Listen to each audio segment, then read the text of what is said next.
네. 오늘 이렇게 저희 말레이시아 학생들을 반갑게 맞아주시고 환영해 주셔서 정말 우리 담임 목사님, 안 목사님, 참 또 우리 장로님들 그리고 온 성도님들 진심으로 감사드립니다. 하나님께서 우리 학생들 지금까지 이렇게 또 은혜를 주셔서 공부할 수 있고 또 공부하고 나서 졸업할 수 있게 돼요. 그리고 또 한국으로 이렇게도 올 수 있게 되어 진심으로 참 감사드리고 하나님께 영광 돌립니다. 이 모든 것 정말 하나님의 은혜입니다. 이분들이 한국에 올 수 있게 된 그런 모든 그 과정이 순탄치만은 않았지만 이렇게 또 와서 우리 수원명성교회 함께 예배드리고 또 경험을 할 수 있는 이 놀라운 은혜 참 또 감사드립니다.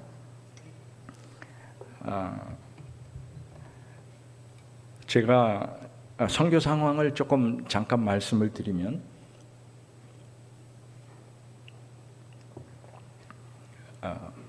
가장 중요한 두 가지 사역이 이제 정글 마을에 들어가서 말씀을 전하는 사역이고요.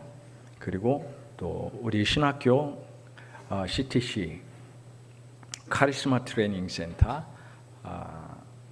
신학교 사역을 계속 진행하고 있습니다.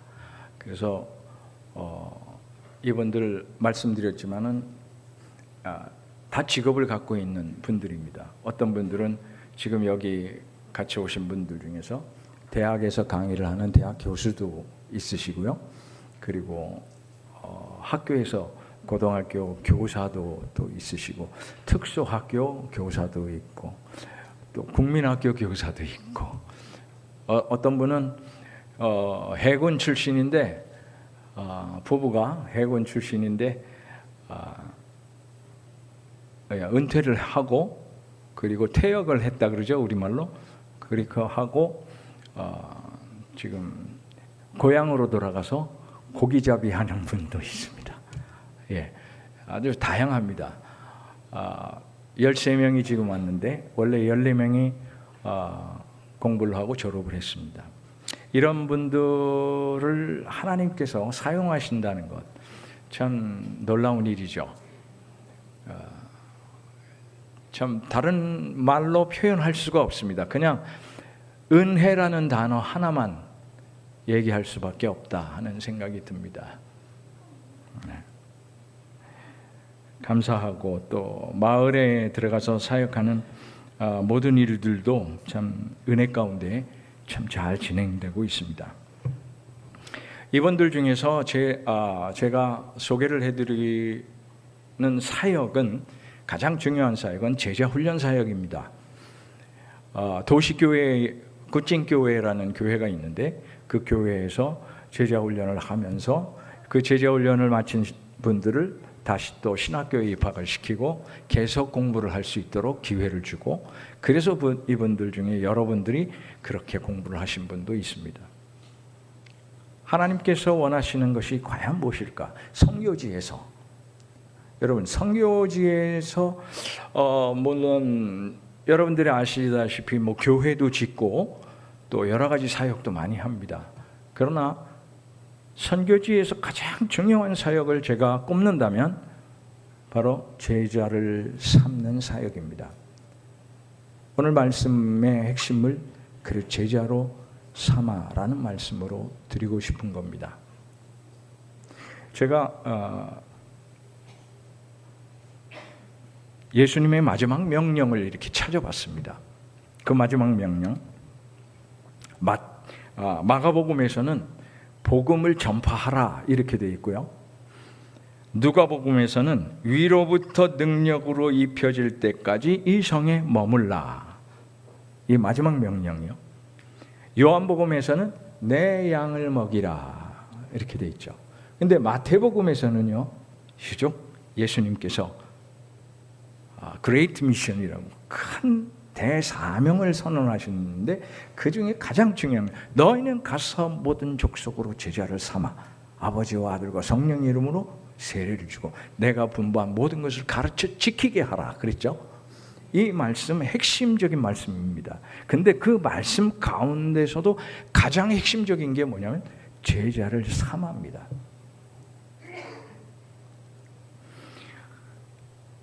제자라는 말을 제가요, 인터넷 네이버에 들어가서 찾아봤어요. 네이버 사전이 있어요. 거기 들어가서 찾았더니 이런 말이 적혀 있어요. 1번 그리고 뭐라고 써 있냐면 스승으로부터 가르침을 받거나 받은 사람. 근데 2번에 적혀 있는 게 참 인상적이었어요. 뭐라고 적혀 있냐면 네이버 사전입니다. 성경이 아니고요. 예수의 가르침을 받아 그의 뒤를 따르는 사람 이렇게 되어 있어요. 일반적인 인터넷 사전에도 예수의 가르침을 받아 그의 뒤를 따르는 사람 이게 제자래요. 여러분 지금까지 제자를 어떻게 생각하십니까? 제자 그러면 스승도 있고 나는 예수님의 제자다. 여러분 그렇게 믿습니까? 여러분 제자이십니까? 제가요 질문을 할 때 예수 믿으십니까?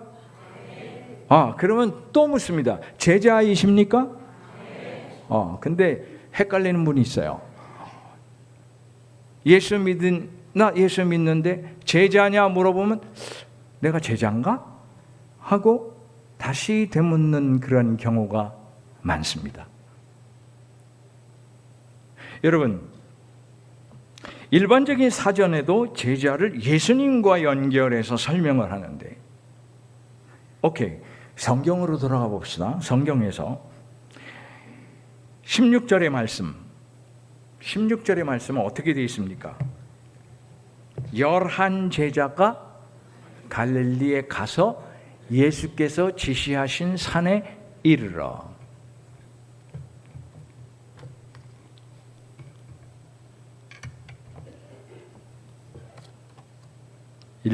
여기 11 제자가 그랬죠.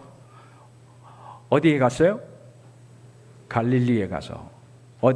갈릴리 어디요? 예수께서 지시하신 산에 이르러. 제자는 누구냐? 누구라고요? 예수님의 가르침을 받아 가르침을 따르는 사람. 예수님께서 지시하셨다 그래요. 그래서 지시하신 그 산에 갔다 그래요. 여기 중요한 의미가 있습니다. 제자는 예수님을 따르는 사람, 예수님의 가르침을 받아 그 가르침에 따르는 사람.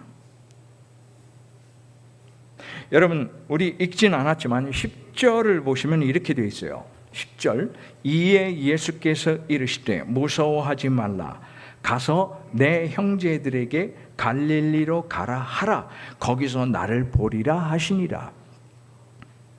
예수님께서요 부활하신 다음에 여자들을 만났어요. 그 여자들에게 명령을 하시는 거예요. 너 가서 제자들에게 가서 전해라. 내가 갈릴리로 갈 테니까 너희 제자들도 갈릴리로 가라 해라. 그래서 거기서 나를 만날 거다. 그러니까 가라고 해라 하고 지시를 하셨어요. 10절에 보면. 그런데 그 다음에 10절에 지시하셨으니까 어떻게 해야 돼요? 따라야 되죠. 그래서 예수님이 지시하신 산으로 갈릴리로 가서 예수님을 만난 거예요. 여기서 중요한 의미가 있어요. 이게 무슨 얘기냐면 예수님께서 가라고 하셨으니까 이 사람들이 갔어요. 가서 예수님 만났어요. 이게 제자예요. 예수님이 가라 그러면 가는 거. 여러분 어떻게 생각하세요?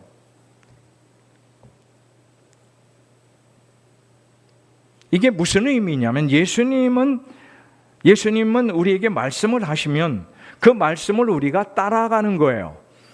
예수님 믿는다는 것은 무슨 의미입니까? 예수를 믿는다. 예수 믿으시죠? 진짜 믿으세요? 지금도 믿으세요? 어제도 믿은 거 그거 말고, 어제 믿은 거 그거 말고, 오늘 지금 예수 믿으세요? 네, 이게 중요한 거예요. 어제 믿은 거 갖고 우리가 구원받는 거 아니에요. 지금도 이 믿는다는 것은 현재형이에요.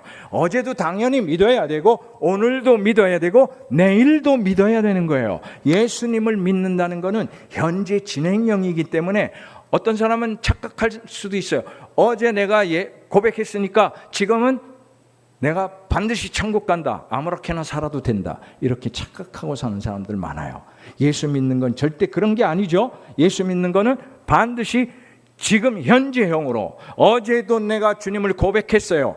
나의 구주로 고백했어요. 오늘도 역시 고백하는 거예요. 주일날 와서 예배 시간에만 고백하는 게 아니라 날마다 나의 생활 속에서 주님을 나의 구주로 고백하는 거예요.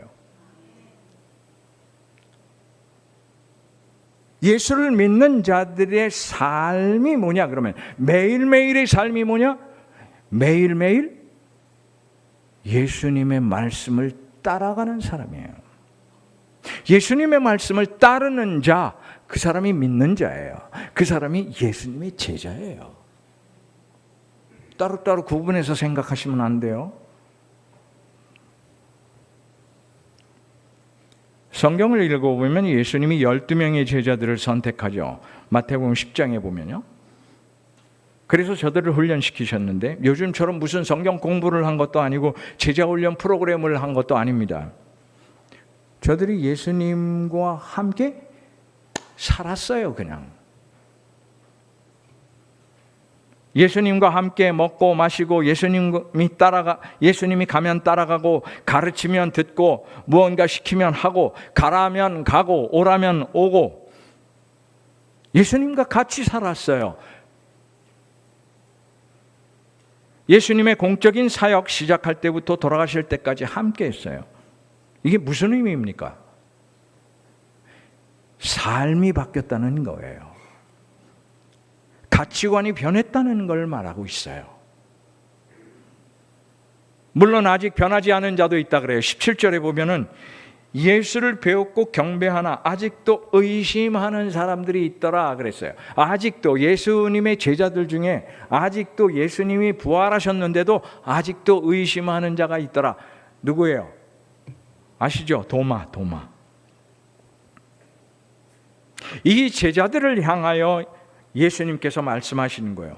물론 나중에 성령 충만함 받고 오순절, 예수님이 승천하신 다음에 오순절 마가다락방에서 기도할 때 성령 임하셨죠. 그때 모두가 다 변화되고 놀라운 사역을 감당하는 사역자들이 다 된 거죠. 이 제자들에게 예수님이 말씀하시는 거예요. 모든 민족을 제자로 삼아라. 내가 너희에게 그렇게 한 것처럼 너희도 제자 삼아라.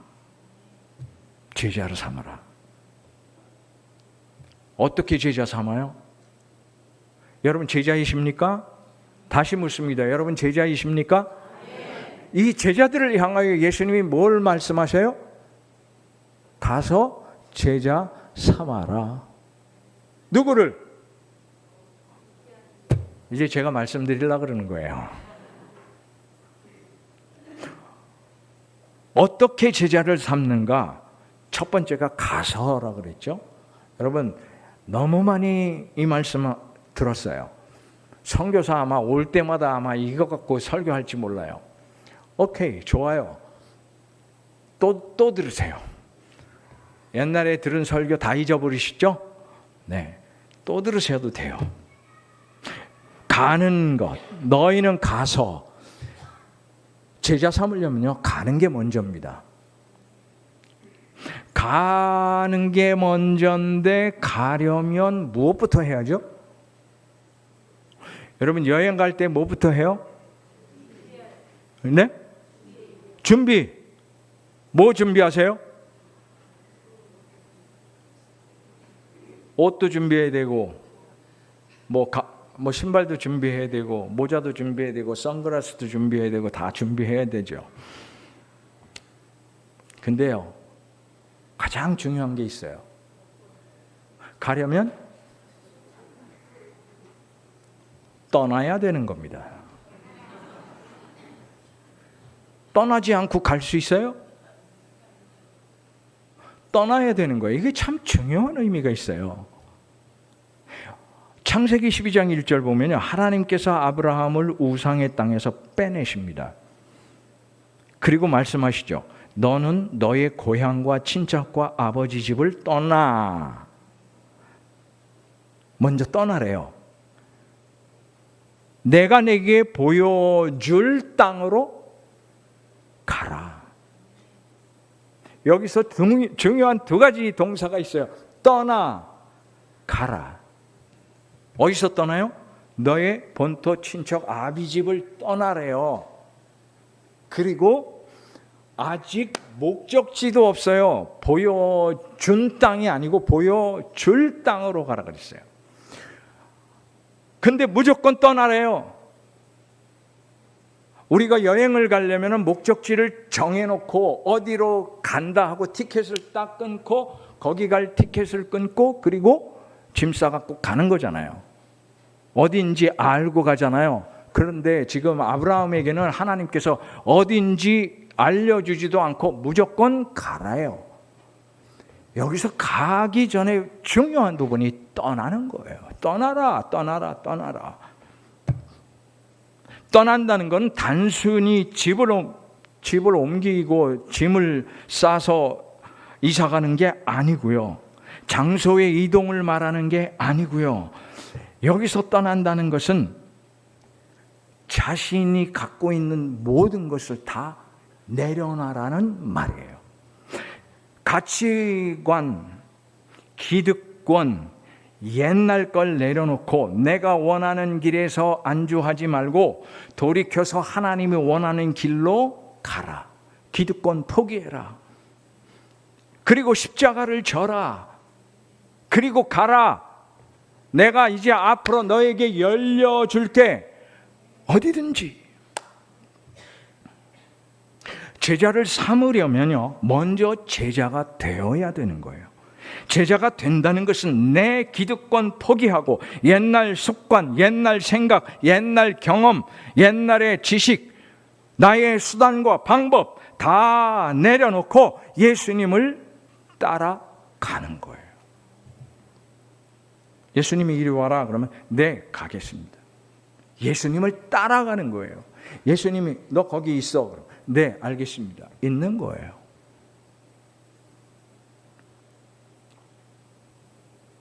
떠나야 됩니다. 그래야 갈 수 있습니다. 제자가 되는 길은, 제자를 삼는 길은 떠나는 겁니다. 나의 기득권을 내려놓는 것입니다. 나의 지식, 나의 생각, 나의 자존심 다 내려놓는 것입니다. 그래야 떠날 수 있습니다. 아직 못 떠나는 분 많습니다.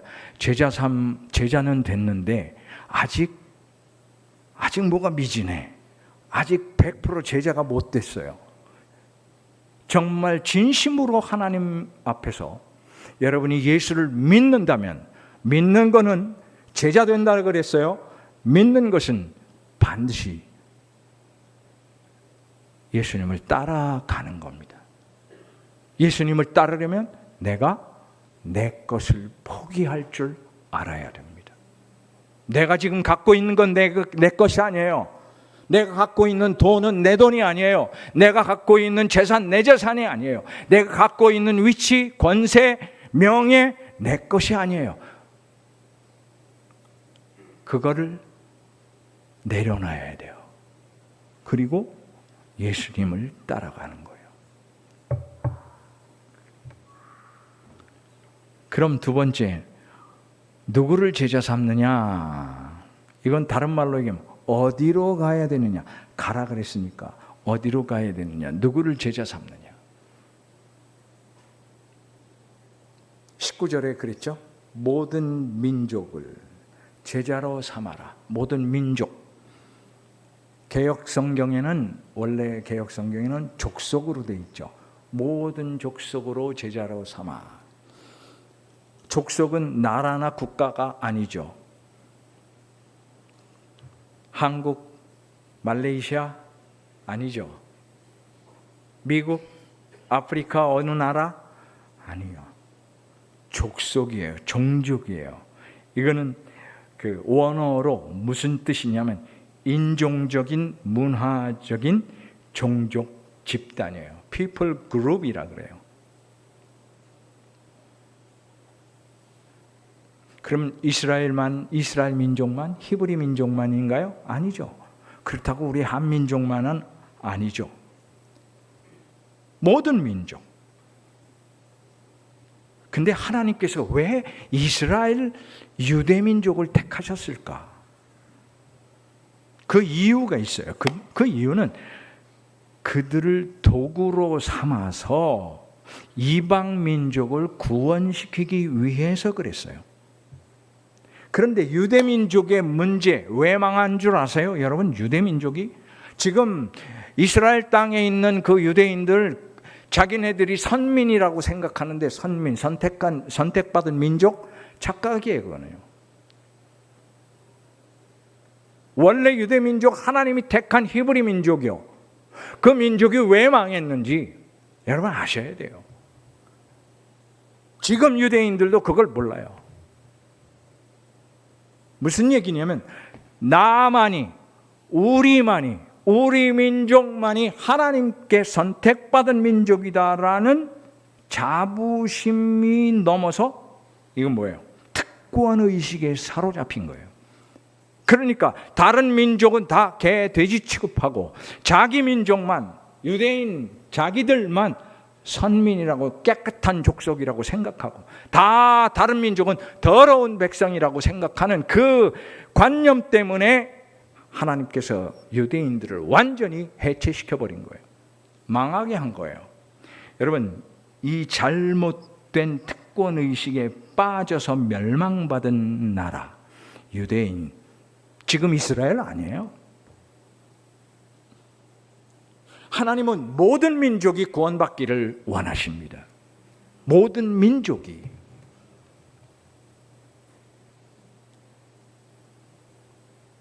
로마서 1장 16절에 이렇게 돼 있죠. 내가 복음을 부끄러워하지 아니하노니 이 복음은 모든 믿는 자에게 구원을 주시는 하나님의 능력이 됩니다. 먼저는 유대인에게요. 이렇게 써 있어요. 먼저는 유대인도 맞아요.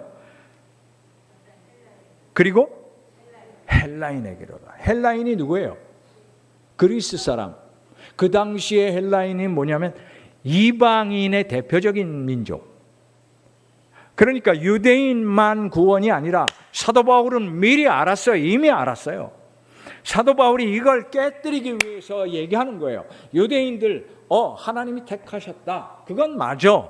그러나 너희들만 택한 게 아니라 너희들을 통해서 다른 민족, 이방 민족도 구원시키려고 내가 너희를 택한 거야. 이걸 말씀하시는 거예요. 근데 이걸 착각에 빠져가지고 다른 민족은 더러운 민족이고 우리만 깨끗한 민족이라고. 이러한 잘못된 생각을 지금 누가 갖고 있느냐? 이슬람 사람들이 갖고 있어요.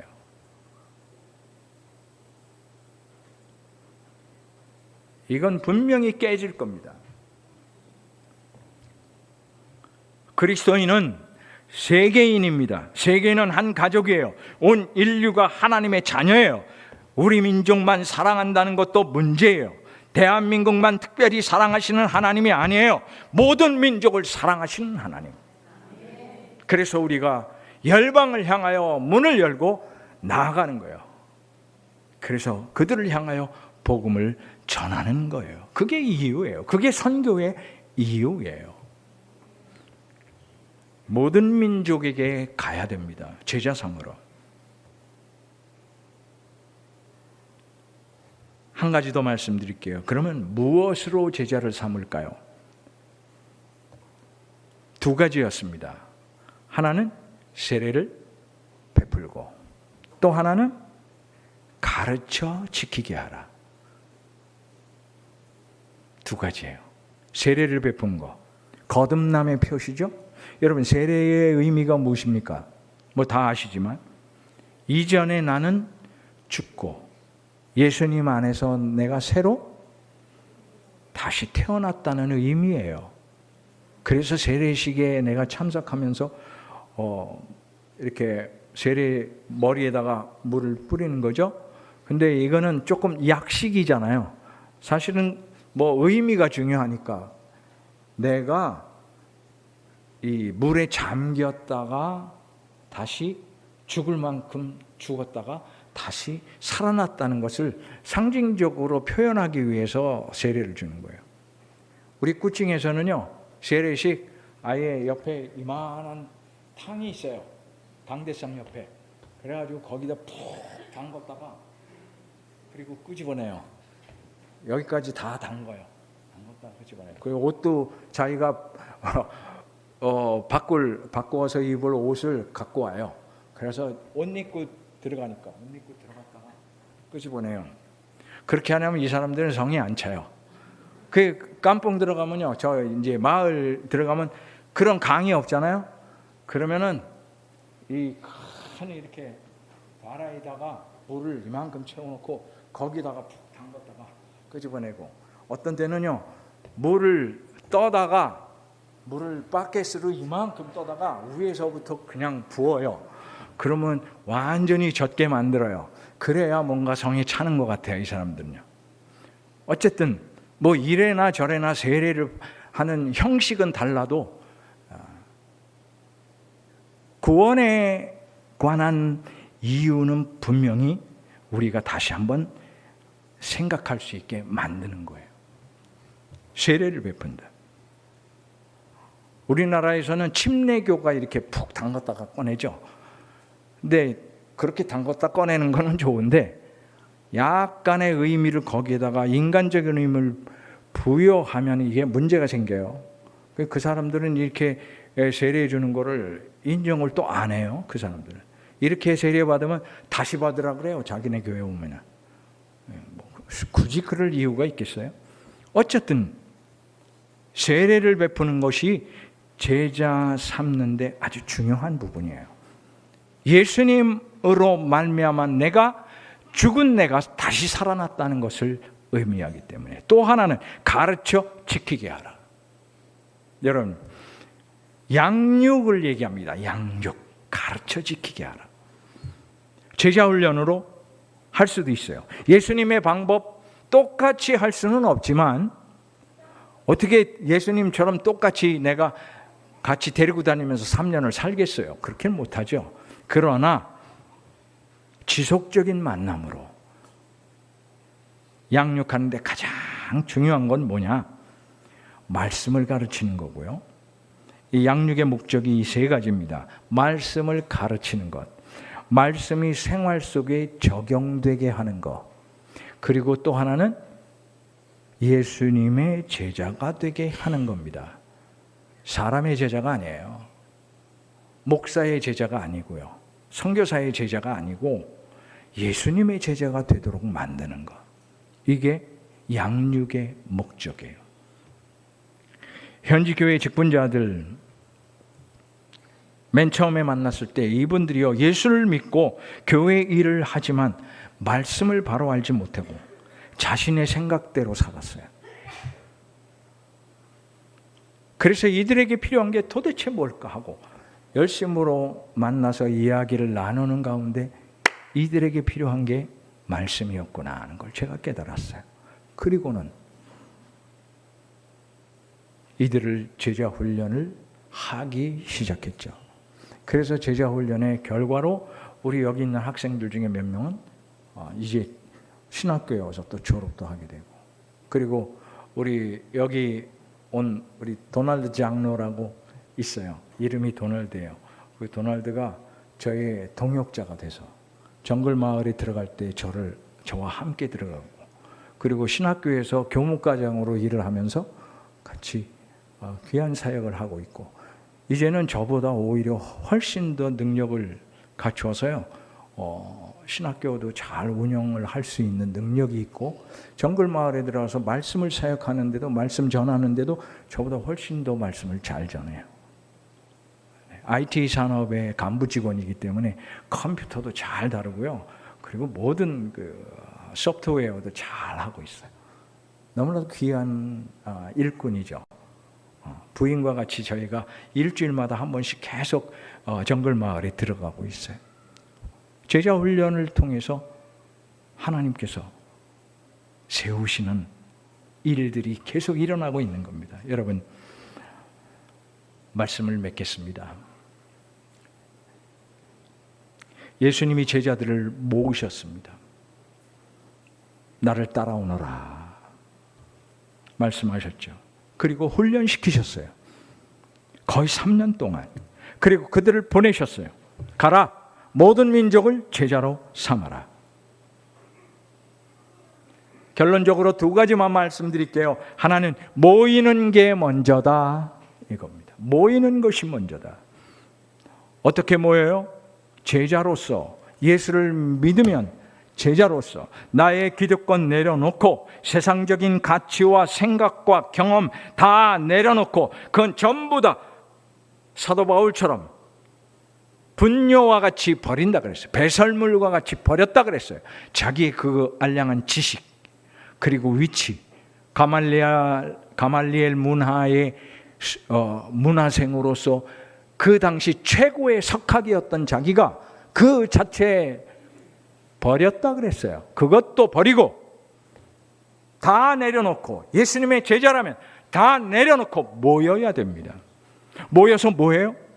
먼저 기도해야 됩니다.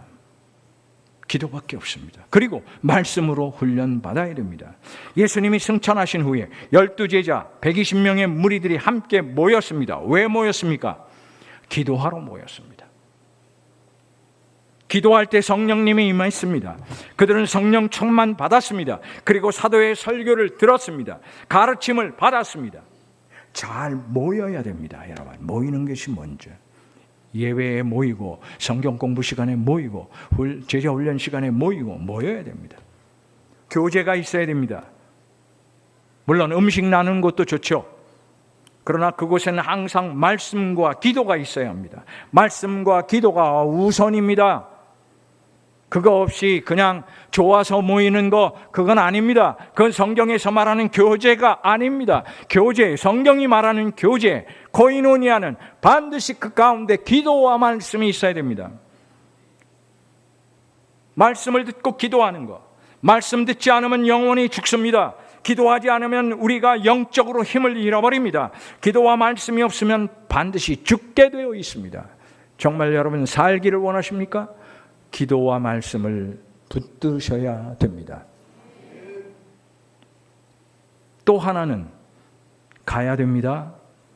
모였으니까 모인 상태에서 우리끼리 좋아서 교제만 하고 있는 게 아니라 반드시 흩어져서 가야 되는 겁니다. 세상으로 어디든지 이웃에게, 친구에게, 동료에게 먼저 가십시오. 그리고 그 속에서 예수의 사람으로 살아야 됩니다. 사는 게 먼저예요. 전하는 게 먼저가 아니고요. 사는 것부터 하세요. 사는데 어떻게 살아요? 여러분의 직장에서, 여러분의 학교에서, 여러분의 사업장에서, 여러분이 가정에서, 여러분이 예수님의 사람으로 살아야 되는 겁니다.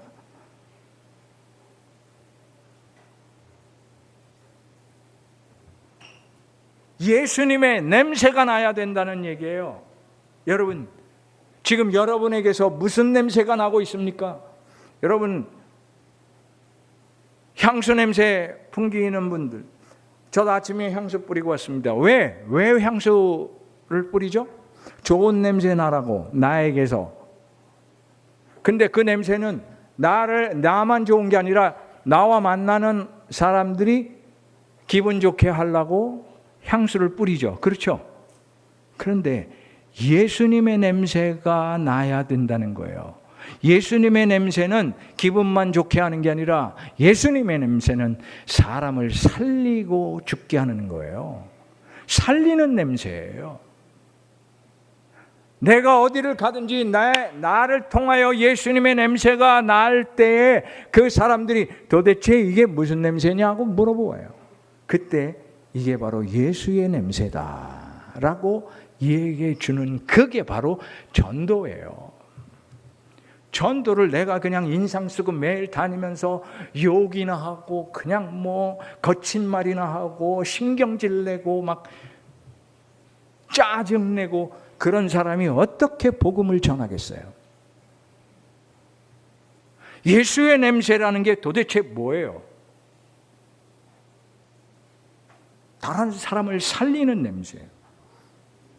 내가 먼저 어려운 일을 할 때, 내가 먼저 조금 손해를 볼 때, 내가 먼저 희생할 때에 예수의 냄새가 나에게서 나오는 거예요. 그 냄새를 다른 사람들이 맡으면 그 사람이 살아난다니까요. 여러분, 예수의 냄새를 풍기시기 바랍니다. 예수의 냄새를 풍기면서 사시기 바랍니다. 여러분들의 삶의 현장에서.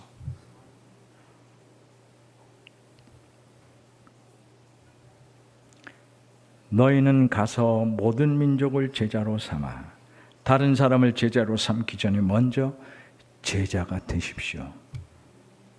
제자는 누구라고요? 예수님을 따르는 사람. 다른 말로 예수님의 냄새가 나는 사람. 또 다른 말로 이 사람을 가리켜서 우리는 예수 믿는 사람이라고 얘기합니다. 이 사람이 예수 믿는 사람이에요. 예수 믿는 사람과 제자 다른 사람 아니에요. 같은 사람이에요. 그냥 교회 다니는 사람이 아니에요. 예수 믿는 사람, 예수님의 제자 같은 거예요. 제가 여러분들에게 지금 말씀드리는 건 예수님을 구주로 이미 영접을 했기 때문에 이 말씀 드리는 겁니다. 아직 예수님을 구주로 영접하지 못하신 분들은 먼저 예수님을 구주로 영접하십시오. 영생을 얻습니다. 제자가 되셨습니까? 제자 삼으러 가십시오.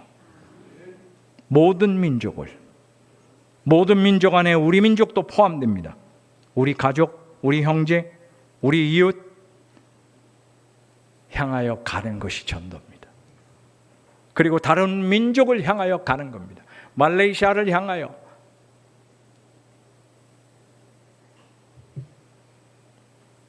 직접 가는 것이 어려워서 선교사를 보내고 선교사를 위해 기도하는 겁니다. 선교하는 이유는 다른 거 없습니다. 제자를 삼기 위해서입니다. 기도하겠습니다.